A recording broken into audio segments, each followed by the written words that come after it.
Vi skal vise, hvordan vi printer et billede på klubbens printer. Der er en Epson P900, og hvordan vi bruger klubbens HP PC'er til at gøre det. For at tænde den, trykker man på den knap, der er her, og så starter den. For at få papir i den, så åbner man lågen, der er her. Hvis det er A4-papir, så behøver vi ikke gøre mere. Hvis det er større papir, så kan man trække op her. Papiret det skal ud, og det kommer det ved, at man lukker den låge op og trækker ud her. Så papiret har noget lig på, når det bliver printet. Printeren kan printe i forskellige størrelser. Det mest almindelige, man bruger til 30x40, det er A4-papir. Hvis vi skal op i større størrelser, så hedder det A3 eller A2. Så vi har de tre størrelser, og hvis man vil lave panoramabilleder, så er der faktisk også mulighed for at sætte en rulle på. Jeg mener, at de er op til 12-15 meter lange billeder, man så er i stand til at printe. Epson-printeren har 10 printpatroner, der sidder hernede. Og de 10 printpatroner gør, at vi er i stand til at printe naturtro farver. Lad være med at skifte ud, før det er absolut nødvendigt, før det siger, at jeg vil ikke printe mere. Farvepatronerne de ligger heroppe. Der er en æske her, som er fyldt med farvepatroner, og jeg har en her. Inden man sætter farvepatronen i, skal man huske at ryste den 15 sekunder. Så åbner man den, og så tager man den ud, der skal ud. Nu er den violette, der er tale om her. Tag den ud der, og sætter den nye i på tilsvarende måde, som den her sidder. Og lukker her. Og så står maskinen og tænker sig om, for at finde ud af, om det er godt nok, hvad der er foregået. For at få den her til at printe, der er vi nødt til at sætte en computer på. Og den computer, den er inde i vores skab her. Der ligger en taske. Den kan vi tage ud. Og i den, der har vi computeren til klubben. Og hvorfor skal vi bruge den? Det skal vi, fordi alle de farveprofiler, som printeren den bruger, de ligger på computeren. Sådan. Så skal vi åbne den og tænde den. Der er ikke noget password på. Så har vi et billede her. Vi har det på et USB-stik. Det USB-stik, det sætter vi ind i computeren. Jeg har et billede på her. Hernede har vi mulighed for at sætte det ind i computeren. Det billede, der skal printes, det skal over i den folder, der hedder Import til Lightroom. Den er hernede. Så flytter jeg billedet med musen og flytter det over. Kopier til Import til Lightroom. Kopier. Og så ligger det derovre. Nu starter vi Lightroom. Det gør vi på proceslinjen, der er hernede. Der er en, der hedder LRC, Lightroom Classic. Klik på den.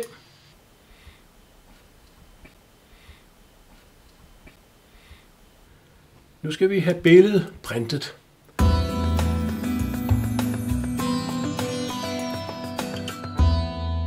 For at kunne printe det, så skal vi over i printmodulet. Og der er et modul heroppe, der hedder Library, Development, Map, Slideshow og Print.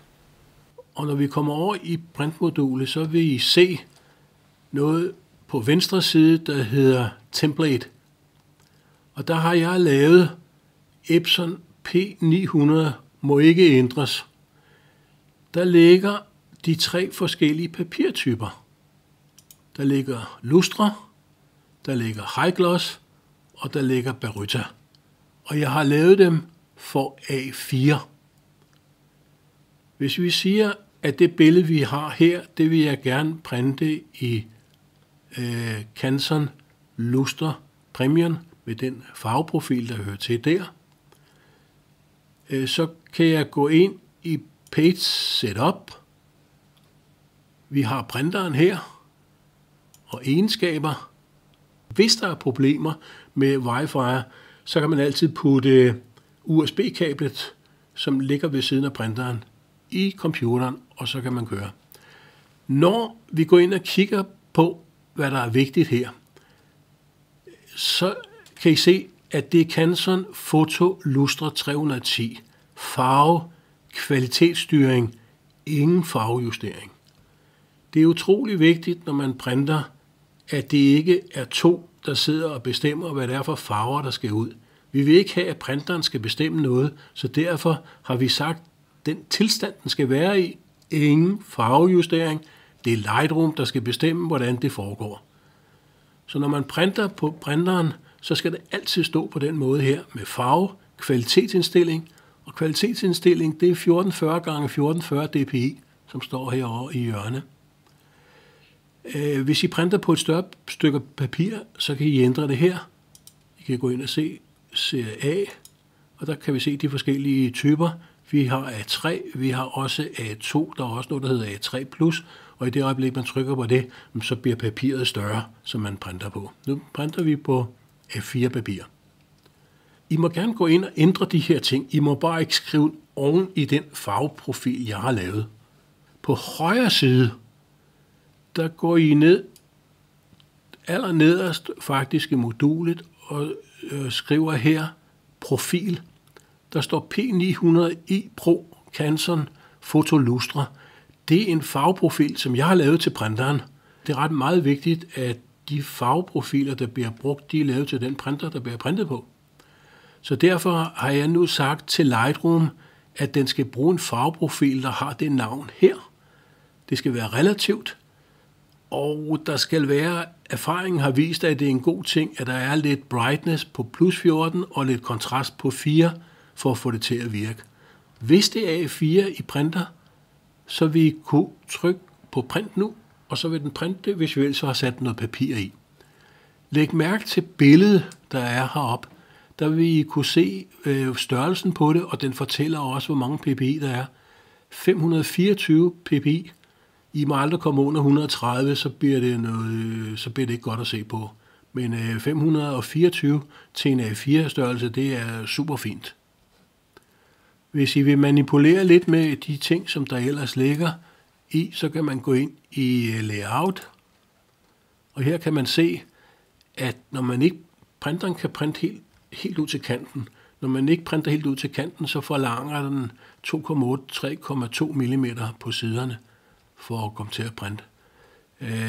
Og der er mulighed for at manipulere. Jeg kan se, hvis jeg begynder at lave om i størrelsen her, så begynder den også at lave om i størrelsen herinde.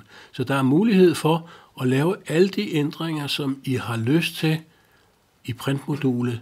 Når I er færdige med det, så må I aldrig nogensinde gå ind og sige, nu skal jeg opdatere det, som den kom fra. I skal gå ind og sige, at der skal komme en ny. Create New Preset. Der kan I lave jeres eget preset her. Vi simpelthen at gå ind og trykke på den fyr her, og så kalde det for et eller andet, og så User Templates. Og når det bliver skabt, så er de ændringer, I har lavet til den pågældende printsituation, det er der næste gang, I skal bruge printeren. Der er forskellige ting på højre siden af printmodulet. Et af dem er Image Setting. Og under Image Setting, der er noget, der hedder Zoom to Fill. Og Zoom to Fill betyder, at når man kigger på det billede, at der er noget for oven og noget for neden, plus en hvid kant. Og når man siger Zoom to Fill, så vil den gå ind og fylde ud. Og man har mulighed for at ændre den udfyldning. Hvis jeg trykker på Control-knappen, så kan jeg bevæge billedet, kan I se. Ikke fordi den siger, hvordan skal jeg fylde det her ud? Jeg skal jo ikke ødelægge proportionerne, så man har mulighed for selv at justere, når den fylder ud. Der er stadigvæk en hvid kant, som er på 2,8 mm til left og right 3,2 og 2,8 og 3,2 på henholdsvis top og bund. Og det er en god ting for printeren at starte et lille stykke ind på papiret. Printeren har mere styr på farverne, hvis den får de marginer at arbejde på. Og da vi jo sætter tingene i perspektiv, så er der jo ingen grund til ikke at have den margin. Så det er i hvert fald min anbefaling.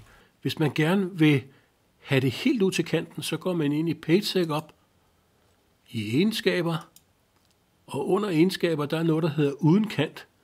Og i det øjeblik, jeg trykker på den uden kant, nu gør vi det her, så begynder den at sige, hvis du gør det, så skal du være opmærksom på, at det er ikke sikkert, at kvaliteten helt ude i kanten er 100% i orden.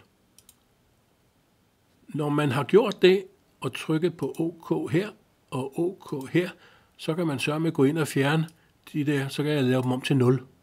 Og i det øjeblik, jeg laver dem om til 0, så vil man se, at nu fylder den hele papiret, hvis jeg trykker zoom, så fill igen. I skal også huske cell size, den skal også flyttes. Ellers så kommer den ikke til at gøre det. Så nu fylder den hele papiret. Så nu har vi lavet margins om til 0, og vi har været nede og sige, cell size er så stor, som nu papiret det engang kan være. Og når det er A4, så er det 297 gange 210. Det er det, der er her, og nu vil den printe helt ud til kanten. Så derfor så er det en god idé at gå ind og ændre det her tilbage igen, og sige uden kant her, yes og yes, og nu kom de der margins på helt automatisk af sig selv igen. Nu sætter jeg papir i printeren, så er det bare at trykke på print-knappen, og så foregår resten af sig selv.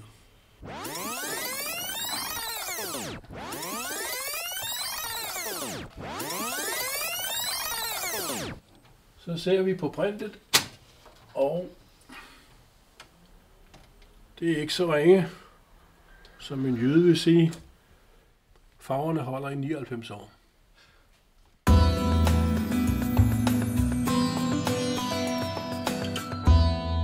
Det er en god idé, at man rydder op efter sig, så når man har printet sin billede, sørg for at fjerne det fra den folder, hvor det ligger i, så ikke alle andre skal se billederne. Der ligger 21 billeder inde i øjeblikket, der burde ligge 0, når man starter.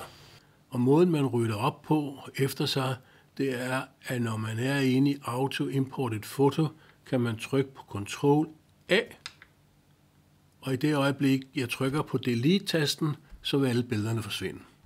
Men det er måden, man gør det på.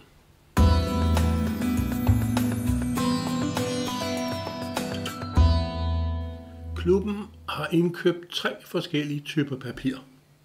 I A4, i A3 og i A2-format. Vi sidder her med A4-formatet. Og jeg vil lige kort forklare, hvad de 3 typer er. Og den ene, den hedder Photo High Gloss. Og det er jo papir, som skinner. Så hvis man synes, at ens billede skal på et billede, der skinner ligesom det, du får, når du er nede hos fotohandleren, så kan du bruge dette papir her. Sort-hvid billeder er fantastisk på Baryta-papir. Baryta-papir svarer lidt til det papir, vi brugte i mørkkammerne i gamle dage. Så til sort-hvid er Baryta fantastisk godt. Alt andet papir, der kan vi bruge fotolustre, som er en lidt mat overflade, som den har. Papiret, som vi bruger, det kommer fra Canson. Der er 2 gode mærker. Der er Canson Hanemølle. Det er noget meget dyrt papir. Men det er noget fantastisk godt papir. Når man åbner kassen, så ser man, at der ligger et rødt ark. Det røde ark, det indikerer, at fronten på det, man skal printe, det ligger øverst. Man kan godt se, at der er en lille smule glans på. Bagsiden, den er fuldstændig mat. Og det er det med glans på, der skal vende opad. Og det skal der også på printeren, når vi sætter den på her. Lad det glide ned, og lad følerne følge ind her.